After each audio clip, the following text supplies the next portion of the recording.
You are about to view the video podcast for Center for Spiritual Living. If you find value in what you receive here, consider supporting us by clicking the Contribute button now. And know that all that you give to CSL returns right back to your life, multiplied abundantly. Blessings.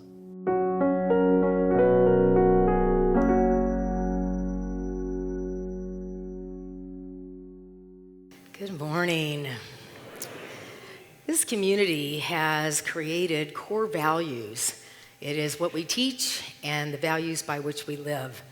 And we are living into these values every day that we decide to be on this beautiful spiritual path that is our inheritance. The 7 core values are love, healing, oneness, abundance, spiritual growth, service, and diversity. And today we're talking about the core value of diversity. On our pamphlet about CSL, it says diversity is that we honor all paths to God and celebrate the diversity of an infinite creator.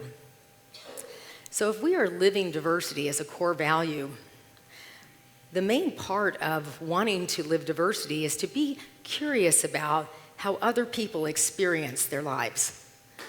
When we are often raised, or the way we start to see the world is we see someone and we have an idea of what they are or how they feel or perhaps where they're from, what their experience of life is, but we'll never know that until we hear what their experience is.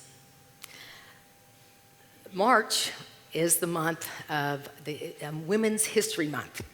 And we haven't really talked about it yet, and we're going to have a big blowout celebration at the end of the month, just telling you, Envy, on March 31st.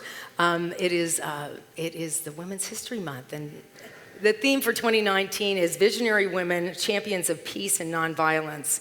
And this year that we're honoring women who have led efforts to end war, violence, and injustice, and pioneered the use of nonviolence to change society. For generations, women have resolved conflicts in their homes, schools, and communities. They have rejected violence as counterproductive and stressed the need to restore respect, establish justice, and reduce the causes of conflict as the surest way to peace. I know all the women here at CSL are devoted to nonviolence and peace, and so I just like to let all the women here give yourselves a hand, and all the guys here do that, right? Yeah, you. Ooh.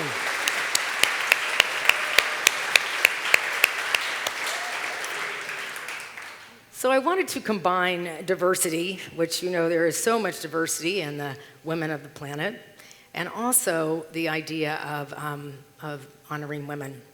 And so a video came across my desk life this week, and it's a lady named Tracy Schmidt. And Tracy was supported by her mother, and this ability of moms to support their kids, and then for women to see the gifts they have on the inside. And so I will present Tracy Schmidt to you in the world of supporting women and diversity. And the principal says, "I'm sorry, Tracy can't go to this school." My heart just drops. Tracy's got to be able to tie her shoelaces, and she's got to be able to go to the washroom by herself. There's one teacher and 30 kindergarten kids. How can she manage Tracy as a 4-way amputee? So she counteroffered.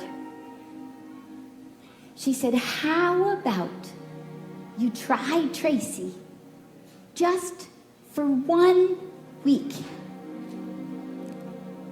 And he said, "Okay." So my mom and I walked up to the path of the school, and she got outside of my classroom, and she got down on her knees to look me eye to eye. And she grabbed my shoulders, and she said, "Tracy, it's really important that you and everybody's included. Nobody left behind." And I didn't know why she was so intense. But I'm like, okay, Mom. So he races outside. And he's looking for me. And he doesn't see me anywhere. 15 minutes go by. The recess bell goes. I never made it outside.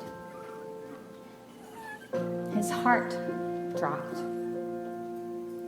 So he goes inside to find my teacher and ask her what happened. He said, couldn't Tracy tie her shoelaces? And the teacher says, oh no, Tracy was the first one with her shoes tied. He asked her, what happened? She said, well, one of her little friends couldn't tie her shoelace. So Tracy gave her a hand.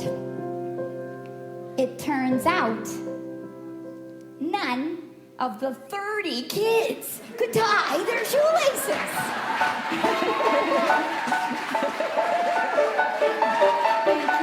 Thank you. Everyone included. Let's be everyone included. Thank you.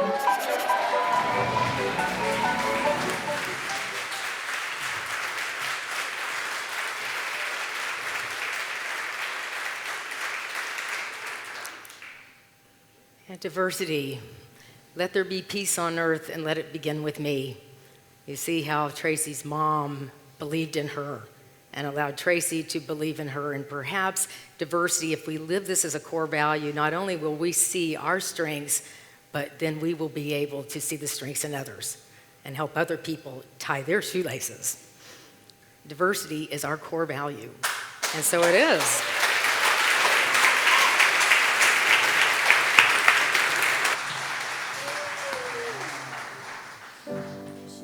Lashes off. I'm gonna fall off anyways. Ooh, I'm already crying.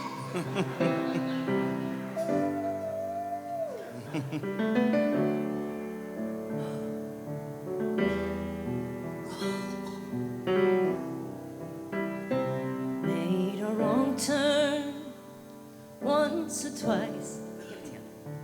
Dug my way out. And find bad decisions, that's alright. Welcome to my silly life. Mistreated, mistakes, misunderstood. This no way, it's all good. It didn't slow me down. Mistaken, always second guessing, underestimated. Look, I'm still around. Pretty, pretty please, don't you ever feel like you're less than perfect. Pretty, pretty please, don't you ever feel like you're nothing. You are perfect to me. When you talk about yourself, you were wrong. Change the voices in your head, make them like you instead. So complicated, look how big you make it, filled with so much hatred, such a tired game.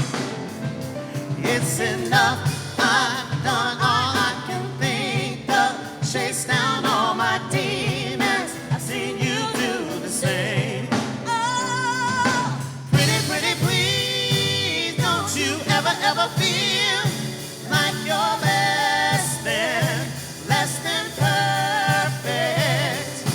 Pretty, pretty please, if you ever feel like you're nothing, you are perfect to me. All right, guys, get a hand clap, Maria, come on. Yeah, yeah, yeah. Whoa, oh.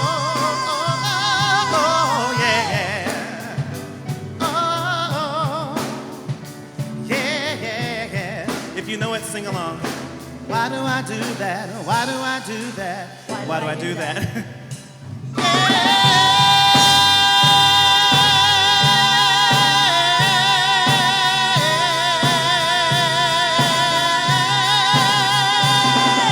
Pretty, pretty please, don't you ever, ever feel like you're less than perfect? Pretty, pretty please, if you ever, ever feel like you're nothing, you are perfect to me. Pretty, pretty, please, Don't you ever, ever feel that you're less than perfect? Pretty, pretty please, if you ever, ever feel like you're nothing, you are perfect to me.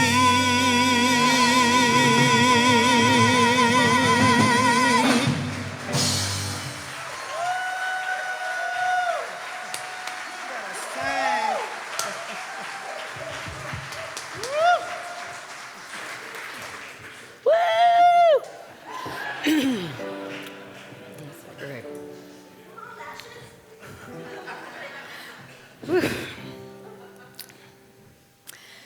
Repeat after me. I am an irreplaceable, unrepeatable expression of the divine. We'll do it a couple more times just in case you didn't say that to yourself this morning. I am an irreplaceable, unrepeatable expression of the divine. And just put your hand here so you know you can be like, my heart's beating. Oh yeah, I'm remembering this. I am an irreplaceable, unrepeatable expression of the divine. Let's breathe into that. Yeah.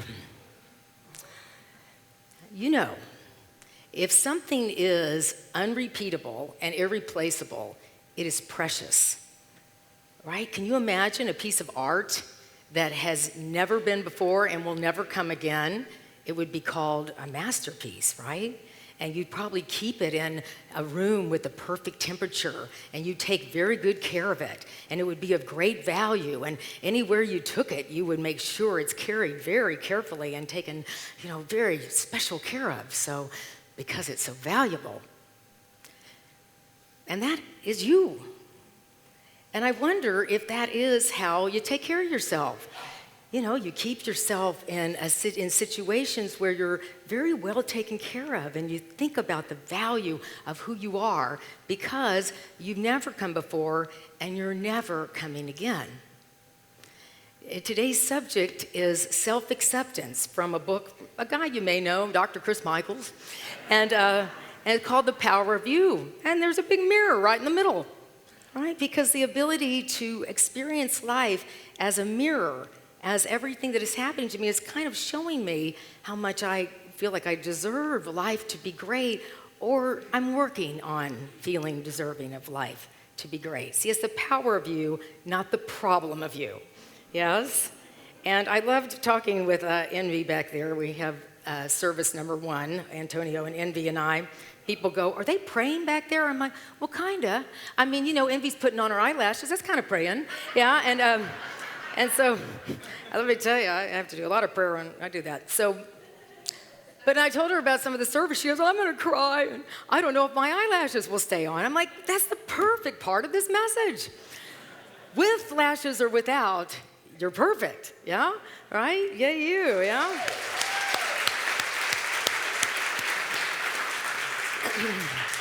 And we all have that thing that is our eyelashes, or that thing that we feel like we do, and hopefully it's fun. And how perfect. Take them off right here in front of everybody. It's fantastic. And this is really your day, Green, Envy, we're loving it. So it's so valuable to, how was that for you to take off how does that feel? Yeah? No, but there's a place where there's kind of like, people love me anyway. Yeah? I was in yoga yesterday, and this lady leaves with a shirt on that says loved. I'm like, wow. There's a part of me that's like, good for her. And then the next part of me was like, running after her, like, where'd you get that shirt? Because, I can't be loved unless I have a really cool shirt that says loved. But I thought, what a great thing to wear, loved. I have a shirt from Maui that says, be happy, and I always think, oh, please don't let me be in a bad mood today, because that would be like, people go, you might want to read your shirt,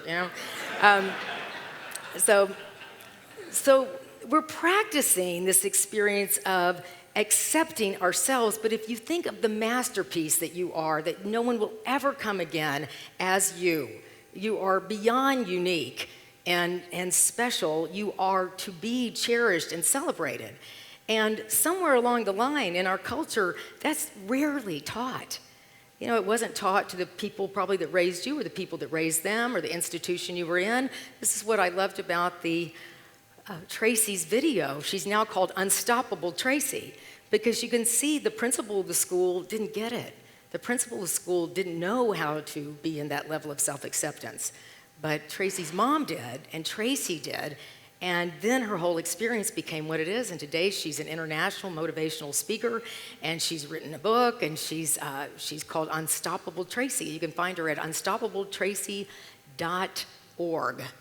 And she's just tearing it up because she has really learned to accept herself. So I think we're doing the best we can do. We do the best we can do at all times with the place from which we've come. And that's why when we come into the centers like this, it's so important. It's so important because we hear the things that we didn't hear often in our early life. And we start to remember, I am valuable. In fact, if I don't feel that sense of accepting myself, the world won't work.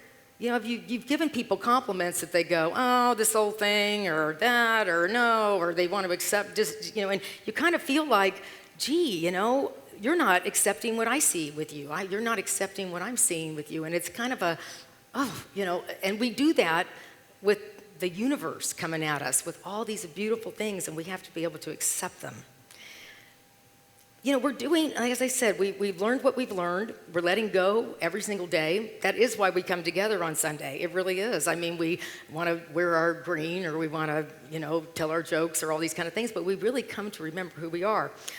Richard Lewis, a comedian, had his challenges growing up, and he travels around. He said, it's called low self-esteem. He says, I understand. I was brought up with it. I go on the road when I do concerts, and I bring a portable wailing wall. I'm always prepared, right? Because when I'm growing up with the sadness or the complaints or the, what he's saying, his wailing wall, I drag it around with me. And we drag these stories around with us, and when people are asking us what's going on in our lives, we'll often come out with this, let me tell you how awful it is. And we are completely throwing paint on that masterpiece. We're not acknowledging who we are, and that's why we have teachers and we teach each other. And thank you, Greg Kozlowski, for getting up here and being a presider today. How beautiful.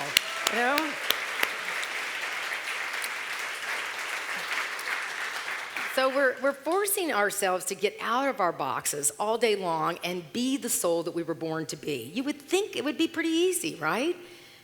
But we have these things that we must let go. It's like when you look in your closet and there's a few too many things in there. Please don't come to my house and look at my closet.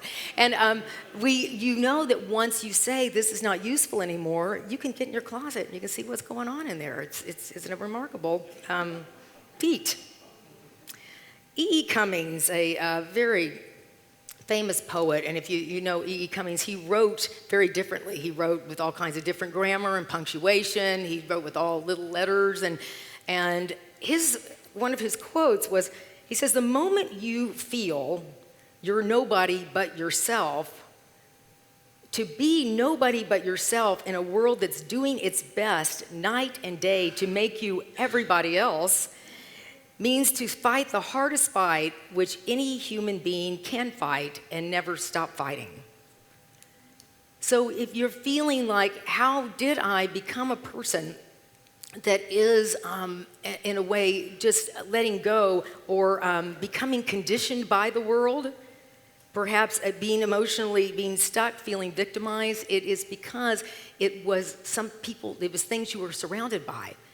And you're used to bringing the wailing wall rather than the experience of saying, I stand for this, I fight for this in the sense of, I must live this masterpiece, I must live this life. I must know I am irreplaceable and unrepeatable. We can see that in others sometimes quicker than we can see this in ourselves, but I invite you to, like the power of you, know that it is a mirror. So I'm using this in the sense today of the small s self and the capital S self. All right? And this is more for your contemplation. I'd like you to think about how you're living most of the time. Most of the time, if we were to record that voice in our head, you would not want to hang around with anybody that said that stuff to you. So we want the voice in our head to start to shift. We were talking about the inner roommate in The Untethered Soul, and I told you about my friend Wendy that just goes off and has her own little life out there. And I'm constantly bringing her back, calming her down, and saying, I'm a masterpiece. How can I need to be like anyone else? All right, so the small self looks like this. You would probably be singing the song, Is That All There Is, from Peggy Lee, when you're living in your small s self. The small s self has given up identity to be accepted by others, is stuck emotionally, takes things personally, feels victimized by the world, avoids authenticity, and does not live one's sole purpose. This might have been the only people you were around when you were small, that, people have felt victimized or people have learned to take things personally. Giving up your identity for the opinions of others. It's a fascinating journey because in families and groups of people, you can admit that if you're a parent, that child that always follows the rules and doesn't make loud noises and does what they say they're going to do, that would be your good child, right? And then the child that breaks the rules or is a little individual or rebellious or whatever would be the problem child. So we see already that the following the rules can make us, feel like we're good when we're already good, and not following the rules can make us feel bad when there's nothing bad about us.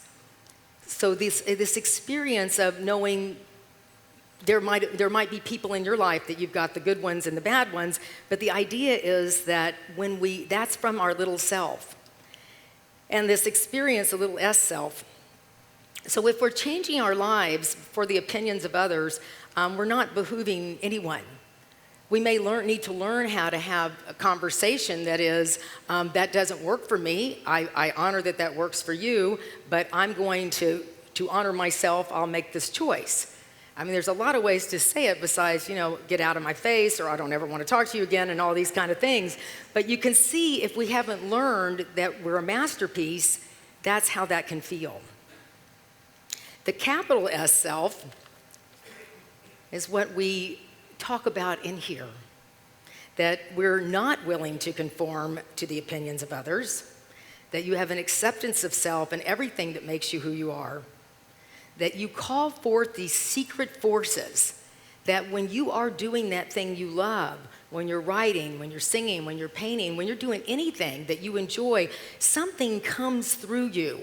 I know so many of you, I know what you're loving in the world, and in the sense of whatever it is that there's something you're like, more creativity can flow through when you're living from that sense of who you really are.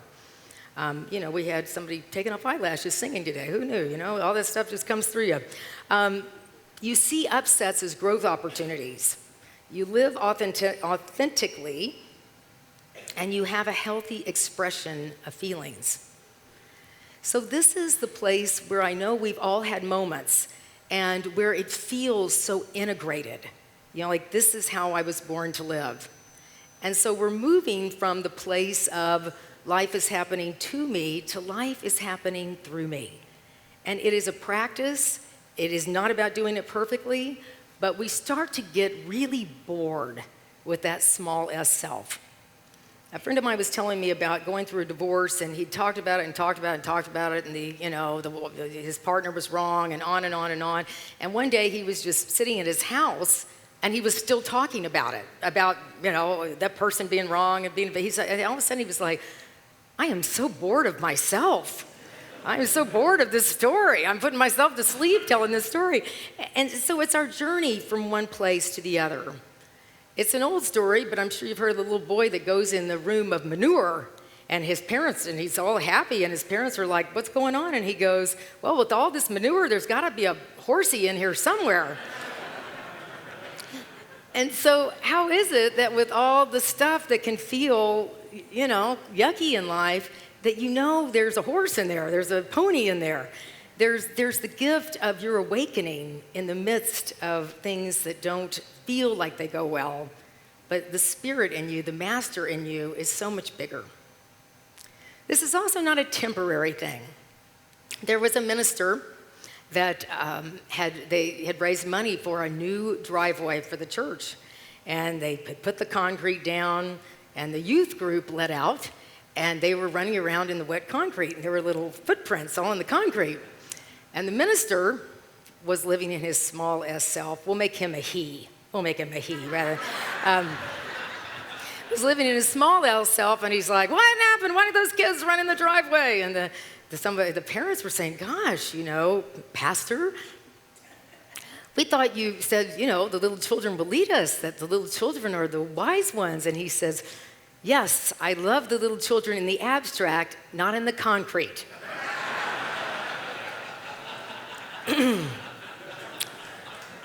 All right, but I had to work hard to work that one in. But the idea is that we can learn these things, and then we go out, and right away, we're changing who we are because someone told us to do this thing. Or we're upset at the world, feeling like we're victimized. And so I would like to invite us in this conversation of self-acceptance and of honoring one's capital S self to practice observing this world. There was someone just walking across the street today, and kind of on this morning, and he's going kind of slow, and just I don't know what was happening, but what I found myself feeling, because I gotta when I talk about these things, I'm actually, let's practice this. It's just saying, I don't know what his world is like today. I don't know. But I found this sense of just peace, just watching him, just because I had to stop my car, and it was fine. But it was sort of, And the feeling of peace of just from that capital S self observing, rather than, I got to fix this or something's wrong with this. And what happens is you not only experience that masterpiece that you are, you also experience so much more peace. And through that ministry in you comes to be. I find everyone is a minister. One of my most inspirational people since I moved here to South Florida is the lady that works in the guard gate at Lake Emerald. And there's a few of you that live at Lake Emerald. I won't say her name because I didn't ask her if I could talk about her, but when I call the guard gate to talk about people coming to visit me, she's like, "Glorious day to you. How are you today?" I don't even think she knows who I am, because if she knew who I was, well, of course she's going to say that to me. But the point is that she always says this, and I'm amazed. I can be in kind of a little funky place, but every time I hear her voice, and I think she is sitting in a little box, just watching cars come through, and the woman is on fire with her capital S self. She is having a ball. And she makes me happy. And then when people are coming through, I said, "You're going to meet the happiest person on the planet coming through. So just bless you, enjoy her." And I'm just amazed. And I say to her often, "This is your ministry."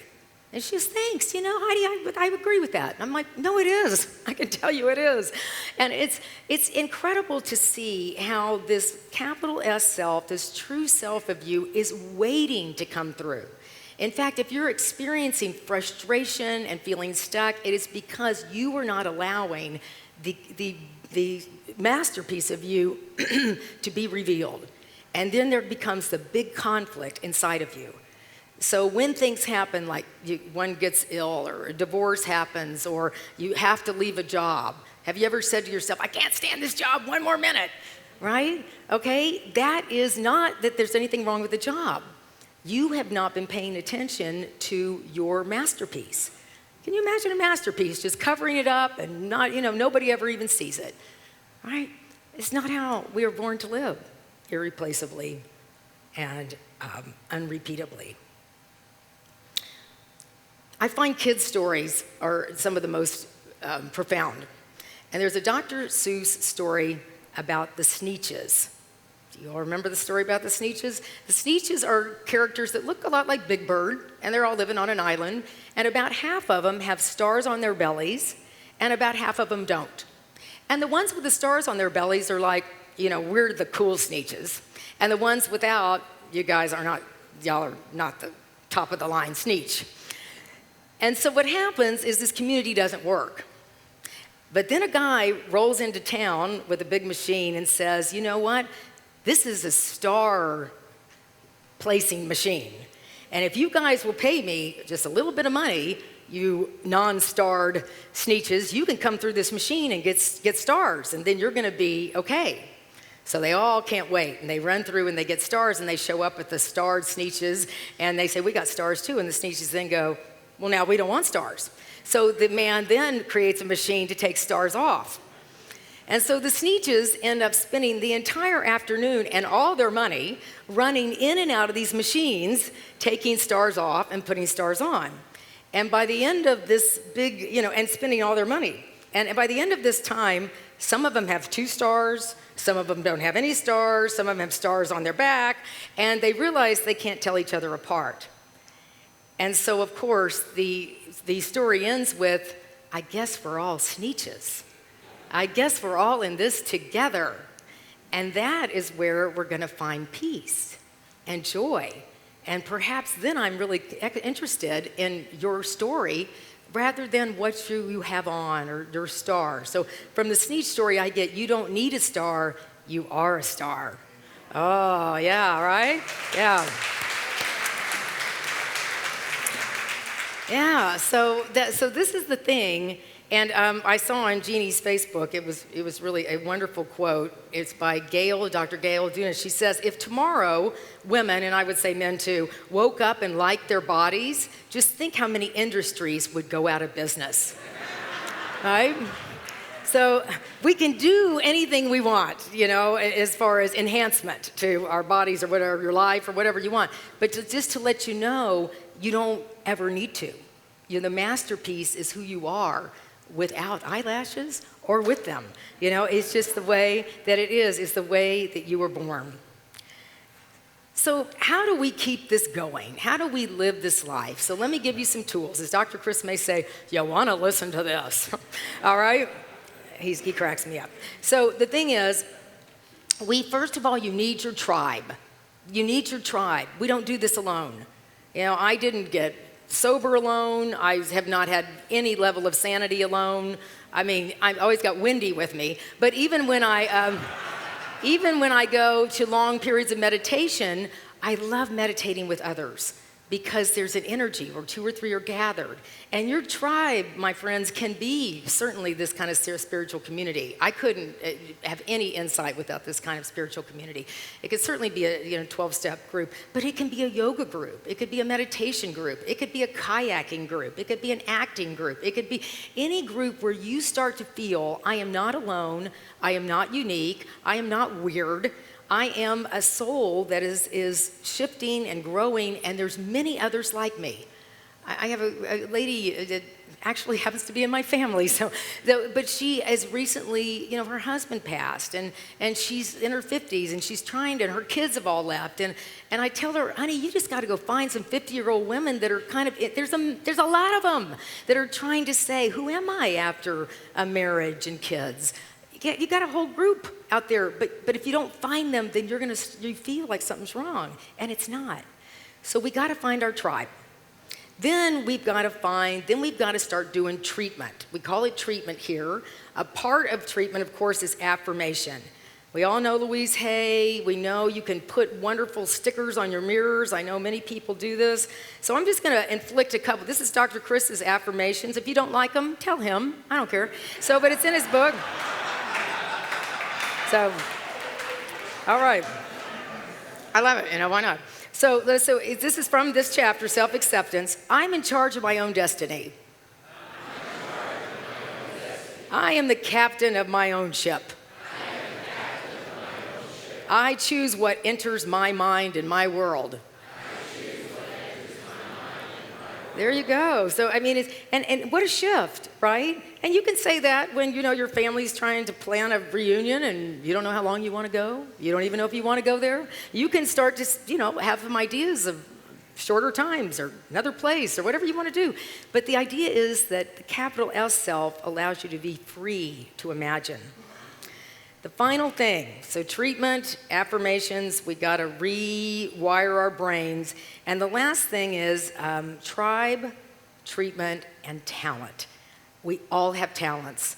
My friend in the guard gate, her talents are extraordinary. But our talents are things that we have to use. We have people writing plays and movies, and it can be simple. It can be something that is, where you're singing, but it doesn't need to be anything where you're, like crowds of people are flocking to you. It just means a place that you are feeling connected to your soul. March 20th is International Day of Happiness. And we actually have people that are going to be passing things out in the back of because we have St. Patrick's Day, Women's Month, Happiness Day. What could go wrong? We just have, it's a fantastic month. So the guy that probably got the most juice out of the song he wrote about happiness was who? Pharrell Williams, right? So the other part of using your talent, I'll tell you, it makes you vulnerable. When you do, did you feel a little vulnerable, Greg, getting up here? Yeah. See, so the point is when you're doing something and it starts to really have value and then people start complimenting you and then people start showing up, you have to start honoring that part of you. So Pharrell wrote this song, and as you know, it went viral. People had happiness dances all over the planet. And then I saw a clip that showed how Pharrell experienced this explosion of his own song and his own vulnerability. So we're going to watch this for just a moment as you consider your talent. Zero airplay, nothing. And the next thing you know, we put out the video on November 21st. All of a sudden, boom. Boom. I mean, when I say boom, You mean boom. yeah. And we were like, what's happening? Okay, first of all, people are putting up their own videos. Yeah.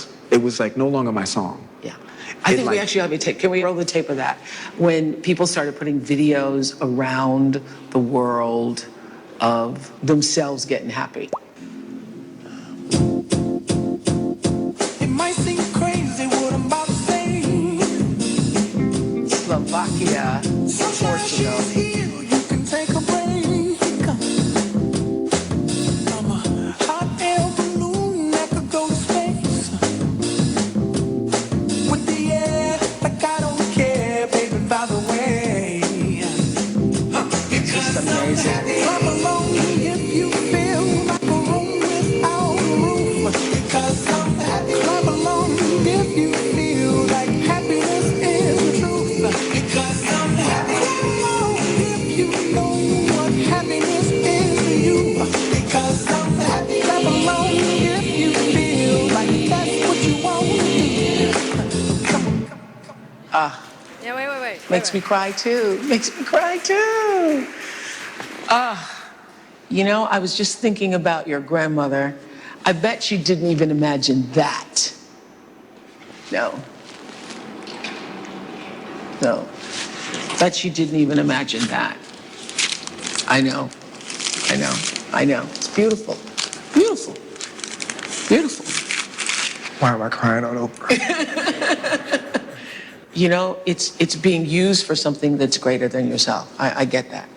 It's overwhelming because it's like, I love what I do, and I just appreciate the fact that like people have believed in me for so long that I could make it to this point, to feel to feel that. Sorry. I get it. I really get it. I so now get why it's so infectious, because it came from such a clear space that the energy was absolutely uninterrupted by anything other than allowing it to flow from heart to heart. Yes. And that's what happens when you Yes. see it. Yeah. Yes. All right, yeah.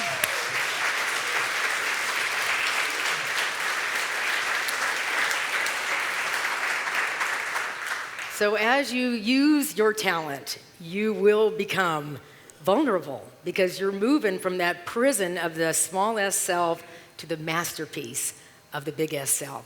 So let it happen. Let it happen. So I'm just going to close with a paragraph about nonconformity. To be a nonconformist doesn't mean you're a rebel. I'm going to call my mom and tell her that. You are not rebelling against society. Teenagers rebel. They are fighting the system and resisting authority. You are following your own independent path, one that has been chosen specifically to match your unique talent and character. Not conforming to the majority doesn't mean fighting others or putting them down. It means lifting yourself up. It is a mark of spiritual maturity to claim your own authority, to trust in what God has placed in you than any external authority. It doesn't mean you are respectful of others. It means you respect your own authority first. Will you repeat after me? I am an irreplaceable, unrepeatable expression of the divine. And so it is.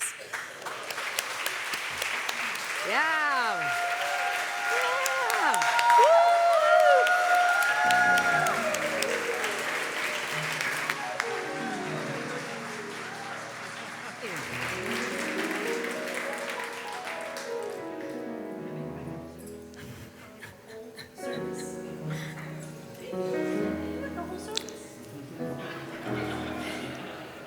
We say the heart opens and the eyes leak. Yeah.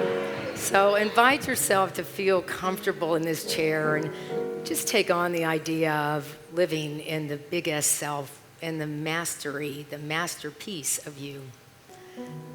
So we relax and we allow ourselves to sing together with Antonio and Envy.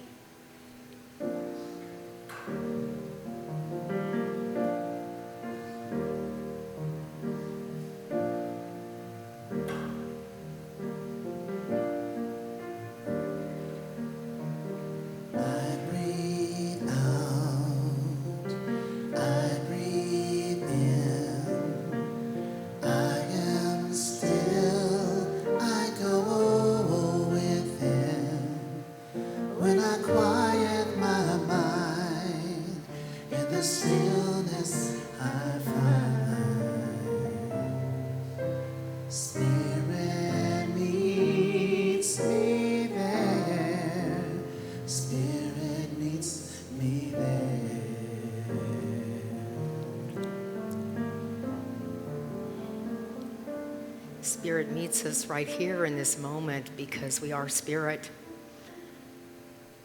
So we relax into the idea of the masterpiece, the ministry. We let it be sweet and simple. It's the part of you that naturally does what you do. The noticing of the beauty, the experience of feeling loved, and from that place loving. The joy of having a heart that beats. And insight that occurs. The willingness to feel the uncomfortability and allow comfort to replace it. The knowingness that you have everything you need and you always have. Our Creator is the lover and the light and the laughter that resides in every cell of our body. And through living in that way, we automatically bless others. So we sit in the silence knowing you are unrepeatable and irreplaceable, and you are a masterpiece that is well taken care of.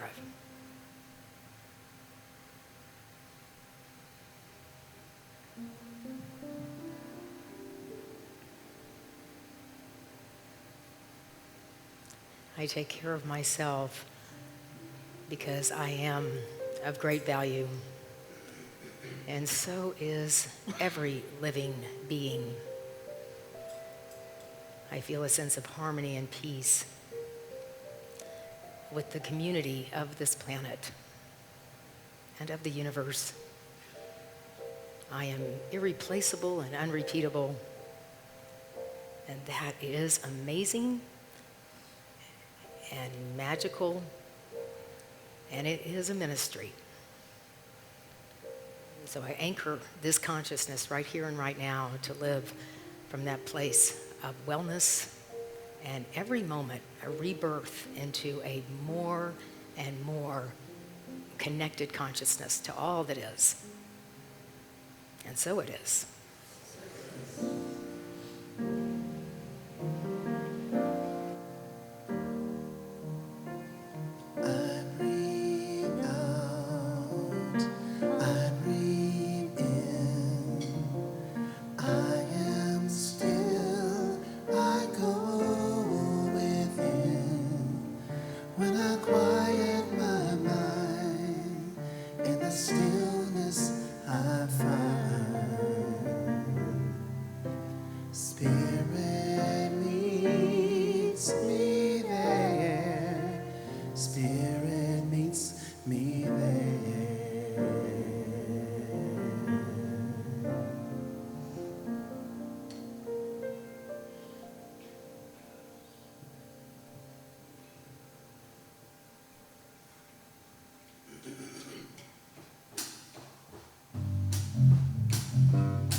See the girl with a diamond in her shoes. She walks around like she's got nothing to lose. She's got a go-getter. She's everybody's type. She's a queen of the city, but she don't believe the hype. She's got her own elevation, holy motivation. Wrote some letters on the big bold signs. I got faith in you, baby.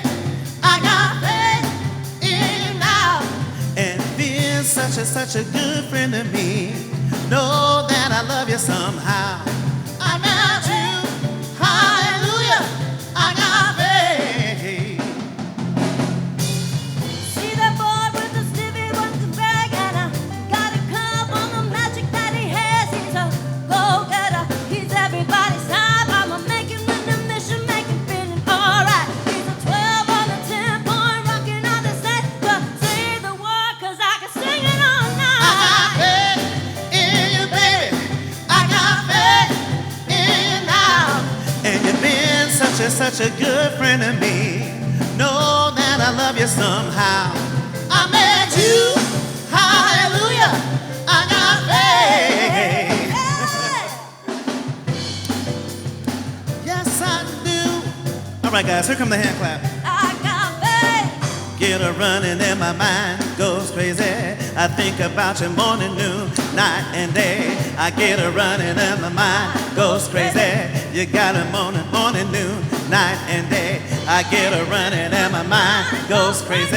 I got a morning every noon, night and day. I got faith in you, honey. I got faith in you, girl. I met you. I got faith. I got faith in you, baby.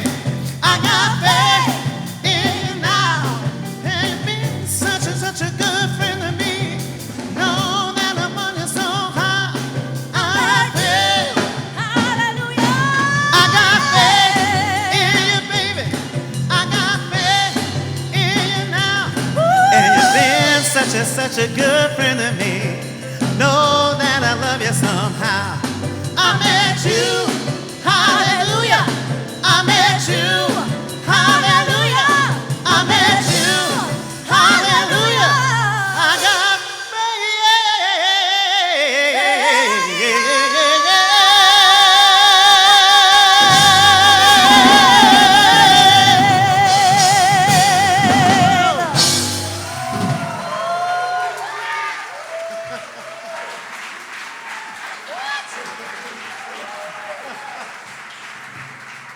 We have our affirmation, and it is all lined up with everything we're talking about. And so let us say this together.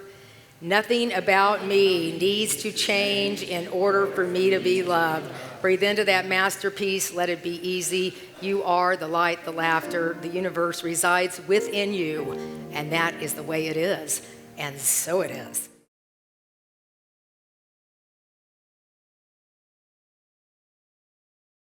Thank you for watching, and thanks for supporting CSL. If you'd like to know more about us, check us out on our website or social media.